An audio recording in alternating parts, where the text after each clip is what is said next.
કુદરતથી મોટું કોઈ નથી. વધારે ચિંતા કરતા લોકો આ સ્ટોરી જરૂર સાંભળે. મિત્રો, કુદરતે જે આપણા ભાગ્યમાં લખ્યું છે તેને કોઈ પણ મિટાવી શકતા નથી. અને કુદરત જે કરે છે તે સારા માટે જ કરે છે. તો આજે હું તમને આ સ્ટોરીના માધ્યમથી એ જણાવવાની કોશિશ કરીશ કે આપણા સાથે જે પણ થાય છે તે સારું જ થાય છે. બસ આપણે એને સમજવાની જરૂર છે. એટલા માટે મિત્રો, જીવનમાં ક્યારેય પણ કોઈ પણ વાતની ચિંતા ન કરવી જોઈએ. મિત્રો, પ્રાચીન સમયની વાત છે. એકવાર મૃત્યુના દેવતા યમરાજે પોતાના દૂતને ધરતી ઉપર એક સ્ત્રી મરણ પામી હતી તે સ્ત્રીનો જીવ લેવા માટે મોકલ્યો. યમરાજની આજ્ઞાનું પાલન કરીને તે દૂત ધરતી પર આવ્યો અને તે પેલી સ્ત્રીના ઘરે જાય છે. પરંતુ જેવો જ તે દૂત તે સ્ત્રીના ઘરે પહોંચે છે તો તે ચકિત થઈ જાય છે અને તેની આંખોમાંથી આંસુ આવવા લાગે છે. કારણ કે મરણ થયેલ સ્ત્રીની આજુબાજુ 3 નાની નાની બાળકીઓ હતી. જેમાંથી એક બાળકી સ્તનપાન કરી રહી હતી, જ્યારે બીજી બાળકી જોર જોરથી રડી રહી હતી. ત્રીજી બાળકી રોતા રોતા ઊંઘી ગઈ હતી. તે ત્રણેય બાળકીઓની આંખોમાંથી લગાતાર આંસુ વહેતા હતા. પોતાની માતા સિવાય આ 3 બાળકીઓનું કોઈ પણ ન હતું. તેમના પિતાજી પણ પહેલા જ મરણ પામ્યા હતા અને હવે એમની મા પણ મરણ પામી હતી. આ દ્રશ્ય જોઈને જીવ લેવા આવેલા દૂતની આંખોમાંથી પણ આંસુ આવવા લાગ્યા અને તે દૂત વિચારવા લાગ્યો કે હું આ સ્ત્રીનો જીવ લઈ લઈશ તો આ નાની નાની બાળકીઓનું શું થશે? અને જો હું આ સ્ત્રીનો જીવ નહીં લઉં તો યમરાજ મને દંડ આપશે. પરંતુ તે દૂતથી તે 3 બાળકીઓનું દુઃખ જોવાયું નહીં. તેથી તે સ્ત્રીનો જીવ લીધા વગર જ યમલોકમાં પાછો ચાલ્યો ગયો અને યમલોકમાં જઈને યમરાજને કહેવા લાગ્યો કે મહારાજ, મને માફ કરો, હું એ સ્ત્રીનો જીવ નથી લાવ્યો. દૂતની વાત સાંભળીને યમરાજને દૂત પર ખૂબ ગુસ્સો આવ્યો. ત્યારે તે દૂત યમરાજને કહેવા લાગ્યો કે મહારાજ, તમે તે સ્ત્રીના ઘરનું દ્રશ્ય જોયું નહીં હોય. જો તમે મારી જગ્યાએ હોત તો તમે પણ એ સ્ત્રીનો જીવ લીધા વગર જ આવ્યા હોત. કારણ કે તે સ્ત્રીની નાની નાની 3 બાળકીઓ છે અને ત્રણેય બાળકીએ જોર જોરથી રડી રહી હતી. તે 3 બાળકીઓની સંભાળ રાખનારું હવે કોઈ પણ નથી. હવે તમે મને કહો મહારાજ કે આવું દ્રશ્ય જોઈને હું કેવી રીતે એ સ્ત્રીનો જીવ લઈને આવું? મહારાજ, મને તે સ્ત્રીનો જીવ લેવાનું મન ન થયું અને હું ખાલી હાથે તમારી પાસે આવ્યો. મહારાજ, જો હું એ સ્ત્રીનો જીવ લઈને આવ્યો હોત તો એ 3 બાળકી અનાથ થઈ જાત. તે બાળકીઓની સંભાળ પછી કોણ રાખત? મહારાજ, એવું ન બની શકે કે આપણે તે સ્ત્રીને થોડો સમય આપીએ જેથી તે બાળકીઓનું પાલન પોષણ થાય અને તેઓ અનાથ થવાથી બચી જાય. આ સાંભળીને યમરાજ હસવા લાગ્યા અને તે દૂતને કહેવા લાગ્યા કે તું પરમાત્માથી પણ મહાન થઈ ગયો છે, જેની ઈચ્છાથી જીવન મળે છે અને જેની ઈચ્છાથી મૃત્યુ મળે છે. એમ કહીને યમરાજે તે દૂતને કહ્યું કે સારું, તું મને એ ખાતરી આપ કે હું એ સ્ત્રીનો જીવ નહીં લઉં તો શું તે સ્ત્રીના બધા દુઃખો સમાપ્ત થઈ જશે? ત્યારે તેણે યમરાજને કહ્યું, હા મહારાજ, જ્યારે તમે તે સ્ત્રીનો જીવ નહીં લ્યો તો તે સ્ત્રી જીવિત રહેશે અને તે બાળકોનું સારી રીતે પાલન પોષણ થશે અને ફરીથી તેમના જીવનમાં ક્યારેય દુઃખ નહીં આવે. આ સાંભળીને યમરાજ ફરીથી હસવા લાગ્યા અને દૂતને કહેવા લાગ્યા કે તે સ્ત્રીનો જીવ ન લાવીને એક મોટું પાપ કર્યું છે અને તેની તને સજા મળશે. અને સજા એ છે કે તારે ધરતી પર રહેવું પડશે અને તું ધરતી પરથી ત્યાં સુધી પાછો નહીં આવી શકે જ્યાં સુધી તને તારી મૂર્ખતા પર 3 વખત હસવું ન આવે. અને જ્યારે તું તારી મૂર્ખતા પર 3 વખત હસીશ ત્યારે તને પાછા યમલોકમાં આવવા મળશે. યમરાજની વાત સાંભળીને દૂત ચકિત થઈ ગયો અને મનમાં વિચારવા લાગ્યો કે મેં કયું પાપ કર્યું છે? મેં તો બસ એ બાળકીઓનું સારું કર્યું છે. એમ વિચારીને તે દૂત યમરાજની વાત સ્વીકારી લે છે, કારણ કે દૂતને પોતાના પર પૂરો વિશ્વાસ હતો કે તે સાચો છે અને મેં કોઈ મૂર્ખતા નથી કરી. તો પછી હું મારી મૂર્ખતા પર શા માટે હસું? અને પછી તે દૂત યમરાજના કહેવા પ્રમાણે ધરતી પર ચાલ્યો જાય છે. ત્યારે ધરતી પર ખૂબ જ ઠંડી હતી. ઠંડીના કારણે તે દૂત ધ્રુજવા લાગે છે. ઠંડી સહન નથી થતી અને તે સડકના એક કિનારે બેઠો બેઠો ધ્રુજે છે. ત્યારે અચાનક ત્યાંથી એક મોચી પસાર થાય છે. તે પોતાના બાળકો અને પત્ની માટે ઠંડીમાં રક્ષણ આપતા કપડાં લેવા બજારમાં જઈ રહ્યો હતો. ત્યારે તે મોચી સડકના કિનારે બેસી રહેલા દૂતને જુએ છે. તેની પાસે ઓઢવા માટે એક પણ વસ્ત્ર ન હતું અને તે ધ્રુજતો હતો. તે દૂતની આવી દશા જોઈને પેલા મોચીએ પોતાના બાળકો અને પત્નીના કપડાં લેવાને બદલે દૂત માટે ઠંડીમાં રક્ષણ આપે તેવા કપડાં લીધા અને તે મોચી દૂત પાસે ગયો.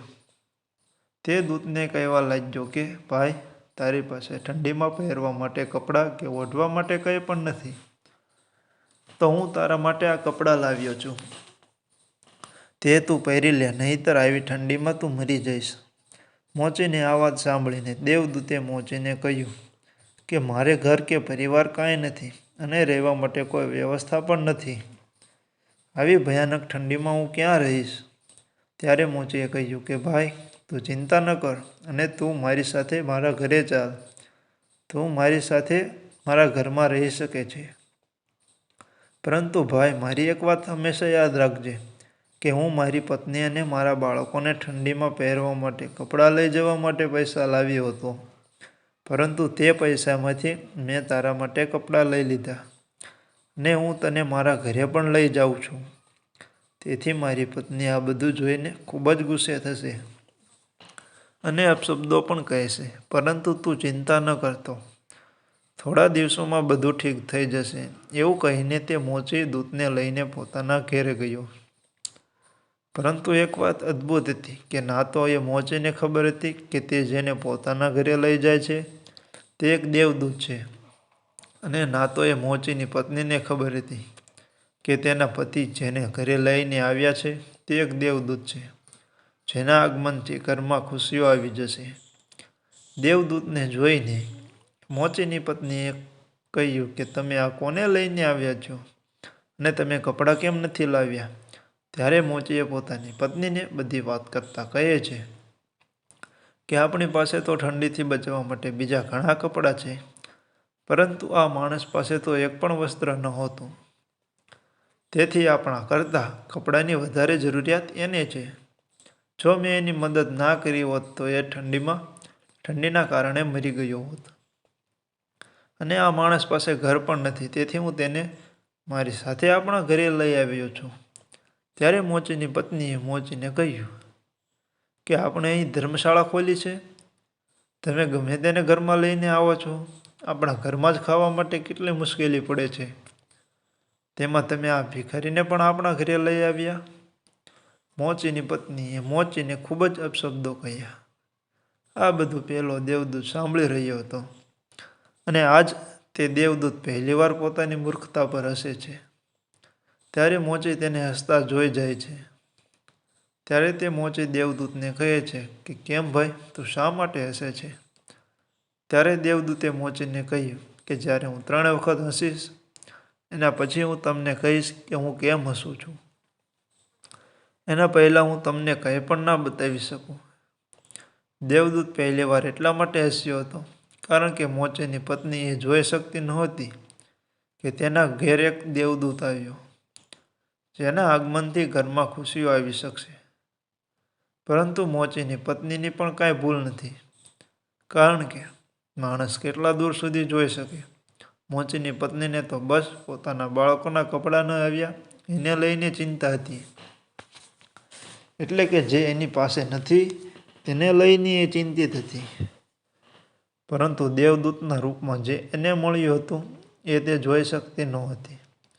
એટલા માટે મોચીની પત્નીની મૂર્ખતા પર દેવદૂત હસે છે.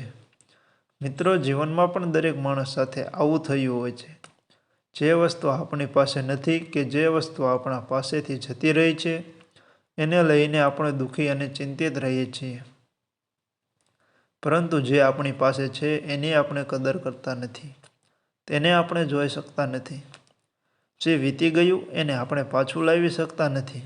એટલા માટે મિત્રો, પાછળની વાતો યાદ કરીને જો આપણે બેઠા રહીશું તો આપણે જીવનમાં આગળ કેવી રીતે જઈ શકીશું? મોચીના ઘરમાં રહેતા તે 10 દિવસમાં મોચીનું કામ શીખી લીધું અને તે સારા ચપ્પલ બનાવવા લાગ્યો. અને જોતામાં એ દેવદૂતના ચપ્પલ ખૂબ પ્રસિદ્ધ થઈ ગયા. દૂર દૂરથી માણસો તેના બનાવેલા ચપ્પલ ખરીદવા આવવા. તેના કારણે મોચીના ઘરની દશા બદલાઈ ગઈ. અને જોતામાં મોચીના ઘરમાં એટલા બધા પૈસા આવવા લાગ્યા કે મોચી રાજા મહારાજાઓની જેમ જીવન જીવવા લાગ્યો. 1 વર્ષની અંદર આજુબાજુના તમામ રાજ્યોમાં એ વાત ફેલાઈ ગઈ કે મોચીને ત્યાં ખૂબ સારા ચપ્પલ બનાવવામાં આવે છે અને એની જેવા ચપ્પલ કોઈ પણ બનાવી શકતો નથી. તેથી આજુબાજુના જે પણ રાજાઓ હતા તે બધાના ચપ્પલ મોચી પાસે આવવા લાગ્યા. જેથી મોચીના ઘરમાં પૈસાનો વરસાદ થવા લાગ્યો. પરંતુ એક દિવસ બાજુના રાજ્યમાંથી એક સેનાપતિ મોચીના ઘરે આવ્યો અને મોચીને કહેવા લાગ્યો કે આ ચામડું ખૂબ જ કિંમતી છે.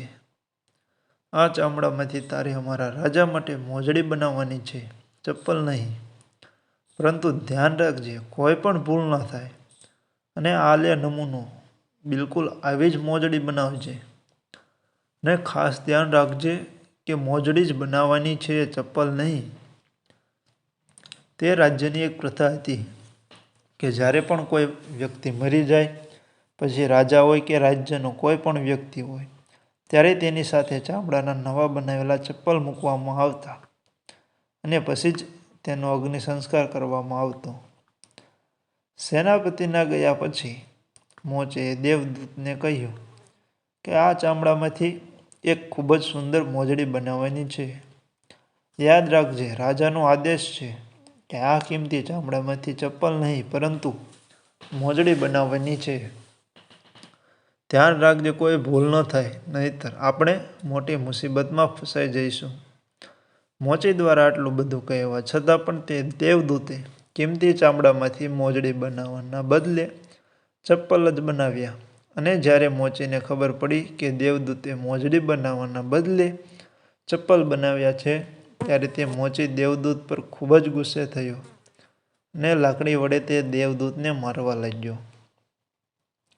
ત્યારે અચાનક એક સૈનિક દોડતો દોડતો મોચીના ઘેરે આવ્યો અને મોચીને કહેવા લાગ્યો કે તે કિંમતી ચામડામાંથી મોજડી નહીં પરંતુ ચપ્પલ બનાવજો, કારણ કે રાજાનું મોત થયું છે. આ સાંભળીને મોચીના હાથમાંથી લાકડી નીચે પડી ગઈ અને તે દેવદૂત પાસે માફી માંગવા લાગ્યો.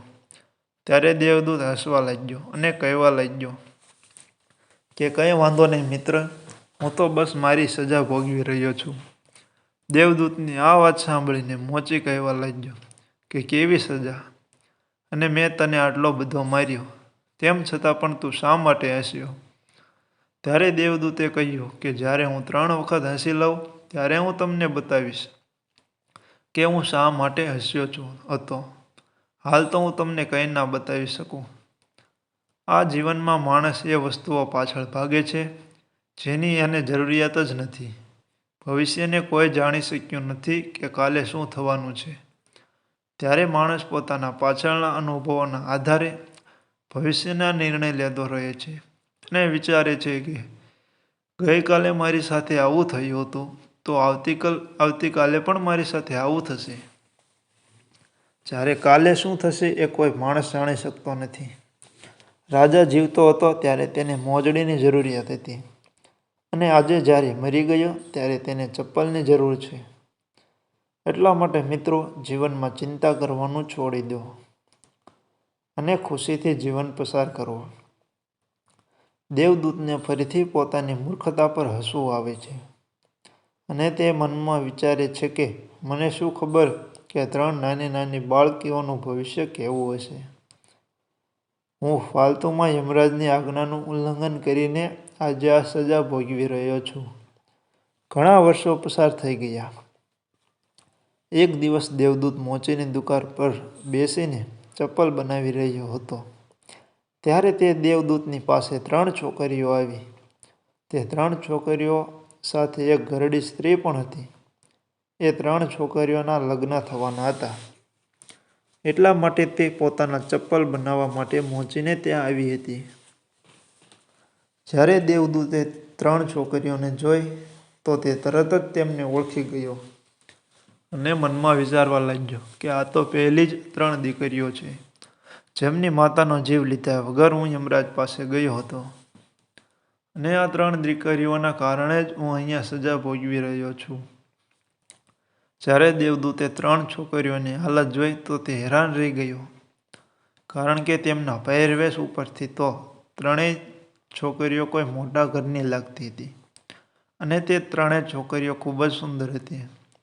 દેવદૂતે તે 3 છોકરીઓને કહ્યું કે તમારી સાથે આ ઘરડી સ્ત્રી કોણ છે?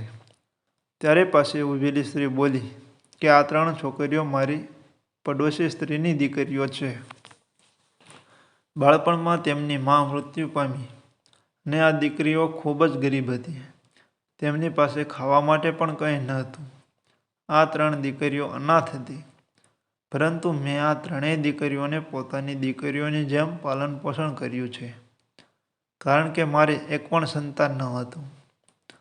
અને આજે આ 3 દીકરીઓના લગ્ન એક ધનવાન માણસને ત્યાં થવા જઈ રહ્યા છે.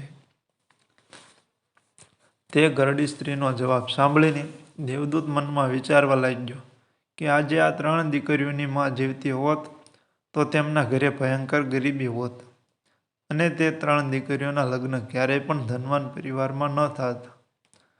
એમ વિચારીને તે દેવદૂત પોતાની ત્રીજી મૂર્ખતા પર હસે છે. અને જ્યારે મોચી આવ્યો ત્યારે મોચીને બધી વાત કહી કે હું અહીં શા માટે આવ્યો છું, અને હું 3 વાર મારી મૂર્ખતા પર કેમ હસ્યો. આ 3 કારણો હતા જેના કારણે મને મારી મૂર્ખતા પર હસવું આવ્યું, અને આજ સુધી હું મારી સજા ભોગવી રહ્યો હતો. અને હવે મને સમજાયું કે નિયતિ બધાથી મોટી છે.